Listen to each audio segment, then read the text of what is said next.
Okay, here we go. Let's do a review, baby.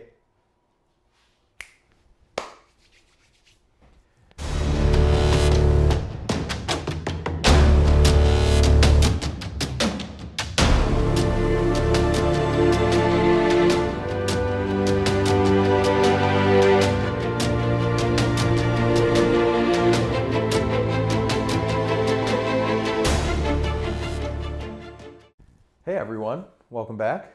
Thank you for watching another review. This is what do we have here? You already know what this is because you wouldn't be here if you... Anyways, trying to do something new. Today we're going to be reviewing the Nike Waffle Trainer SE, as seen on Daniel Craig, not Bond. Daniel Craig.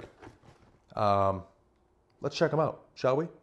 A little background. So there's a fantastic Instagram account called What's Daniel Wearing by Simon. Simon, what's up, buddy? Thanks for everything you do.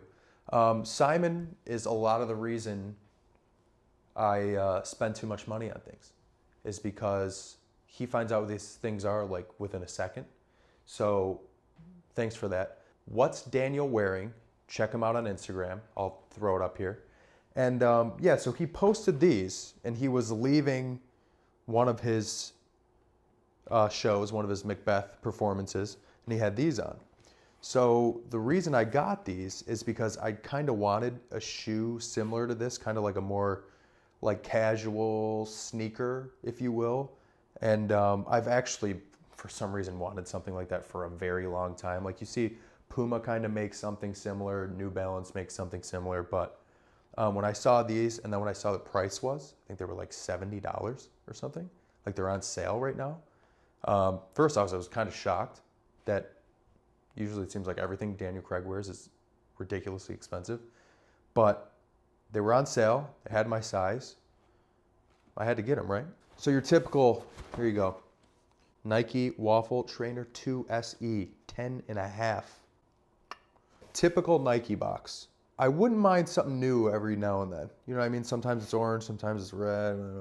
Like, I don't know. So, and this is like a pseudo unboxing because I've already worn these like 6 times. But here are the shoes. So they come in a few different colors. I think there's some confusion, or maybe not so much confusion, but I think some people have gotten like the, you know what, here, I'll take them out before I really get into it. So these you can see, Jesus. Let's pick a different shoe here. Okay, this one's nice and clean. It's like a light gray, and then this is like a darker gray, kind of leather. This is kind of like a, I don't know, I'm gonna butcher this, maybe like a nylon or something. Like this is an interesting material for a shoe to have. Right off the bat, they are lightweight. Now, like I said, since I've actually worn these a few times, they're unbelievably comfortable. Like they're very, very comfortable. It's like walking on a cloud. So they've got like a kind of a different color tongue, which is strange. The tongue is kind of like almost like a, I don't know what the word is. It's like a pale beige, if you can see that there. But, and then you can also kind of see like the foam insert. It's kind of strange. The back is very interesting because the back kind of almost goes flat. You know, normally it's like pretty round. This has got like a very slight arch to it. Here's the bottom of these bad boys. See, brand new. I got these because I kind of tend to do more than just the Bond brands. I mean, essentially Nike is a Bond brand, Casino Royale, but you know, I've got the Adidas 007 Ultra Boosts. I wasn't able to get my hands on those Nike that he wears in Casino Royale. Wasn't able to get my hands on the Adidas from Skyfall. So this is kind of something in between, you know, and it's interesting too because Adidas has kind of become my go-to. I think it's the most true to size. It's been the most easy to find. Obviously those 007 Ultra Boosts were pretty easy for people to get their hands on. But, you know, like I said, I kind of just, I don't necessarily get everything screen accurate. You know, if he's wearing it, that's interesting enough to me. You know, he's a bit of a style icon to me. He inspires me style-wise. So him wearing these, and I was like, these, like I said, and it was really the price, $70 on sale, I think. I think they're normally 100 or 110 US. You can't really beat it. Another thing about these is the sole, the bottom of these shoes are very tough, hard. You know, it's something that I've taken notice of as of late after going hiking for the first time with the Bond Experience himself. I don't recommend something like that with these. Like these are more like, these are a casual, like not even a running shoe, not really even a walking shoe. I will say, truly, I think these are more comfortable than the Adidas Ultra Boost. Like if you're trying to do an apples to apples with something Bond, Daniel Craig related, like if you were thinking, okay, maybe I'll get these, Daniel Craig had them, or I'll get those because, you know, it's a Bond affiliated thing. These are more comfortable. I will give these that for sure.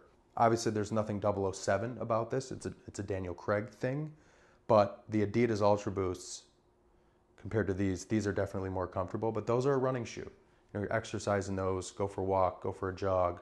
Go hiking. This I wouldn't recommend doing that. You know, this has got like a suede material here, and all down the tongue here, all around the front. Yes, this kind of has this piece that comes up here for like a little extra protection for certain things, but I mean, even the back, these, I'm pretty sure that mark, if you can see it, just came from me like using my shoe to take this one off. So they're not necessarily the best with, you know, staying clean. This material, I know, like I said, if it's like a nylon or whatever it is, this I'm pretty sure you can keep clean only because I think it's very washable material. But, you know, this suede is never easy to keep clean, Kyle Barbeau. As far as comfort goes and style, I would choose these over the Ultra Boost any day. And I'd really choose these, actually, although in Skyfall, he's using those Adidas as kind of a training shoe. I think that is more like a kind of leisure shoe, like a casual shoe. That blue with the like baby blue signature Adidas 3-stripe shoes I'll put up here. These are more similar to that as far as function goes than like an Ultra Boost, but probably both more of a casual shoe, that Adidas and this Nike. And I would choose this. You know, these, I'm telling you, these are probably the most comfortable shoes I've ever worn, truly. A weird thing I'm going to point out, something about when I look down at a shoe, the way it looks, like for me, for this angle, even if from the side it's like the coolest shoe ever, if it looks weird from like me looking down at it, it just bugs the shit out of me. I don't know why. These kind of have like, they almost feel, if you're looking from the wearer's perspective, very like thick. But as you can tell, they're really not. You know, they are like a pretty aerodynamic, you know, smooth shoe. But I don't know if it's the material or maybe the width. Speaking of width, I keep getting asked if these come in a wide. I don't believe they do. And I keep getting asked if they are wide. They're not very wide. I don't have a wide foot, but these are not very wide. They may look it from above, and you can kind of tell like where the sole is and then where the actual shoe is. It kind of like has a, it kind of goes out. So maybe there's like a little excess room there. I would just say give them a try. Like I said, they're so comfortable as it is already. I don't see people with a wide foot really having that much of an issue, but I've gotten that question already, even before making this video. Does it come in a wide? I don't think so. Is it narrow? I would definitely say it's more on the narrow side than the wide side. But because of how comfortable it is and because of how like the elasticity of this material, I would say give it a try. If you don't like them, send them back. And lastly, I know I already touched on this, but let's like really look at the back of these shoes. Like look at how different that is. I'm gonna try to show you every angle so you can really see the shape of the way these shoes look. Like if you can see it from there, it's like almost, you know, you can kind of see on the sole, like these markings, it's like completely straight. And then it goes up to like another little, like maybe when you're driving or something, it's kind of like a driving shoe somewhat with like this and that. But that I've never really seen. At first when I put them on, I was a little like, It took me like a minute to get used to it, but eventually it's kind of like, it's nice. And then this one thing too, it's kind of maybe a good thing I've actually worn these. So this suede is very soft, but where this mark is, it almost feels like the suede has been removed already. Like almost like I took one, my other shoe to it to kind of push it off. And you can tell, like, if you run your finger here, it's smooth. And once you get to this dirt mark, it's kind of like that suede is already halfway gone. That's kind of like a negative, obviously, but I don't know why. Even when I saw this, I was like, if that's how I did that, that's just me being an idiot. Aside from that, they're holding up good so far. I've had them for about a week and a half. I've worn them a lot already. They're staying pretty clean other than this. I highly recommend them. I'll put the link below to these exact ones. I think I'm hearing that they're a little difficult to get in the UK. I'll try to find a way for you guys to do so. I'll put the links below. I'll make sure I put the right color below. Thank you again, Simon. What's Daniel wearing on Instagram? You made this possible, buddy. And yeah, thank you guys for watching. I will catch you on the next one.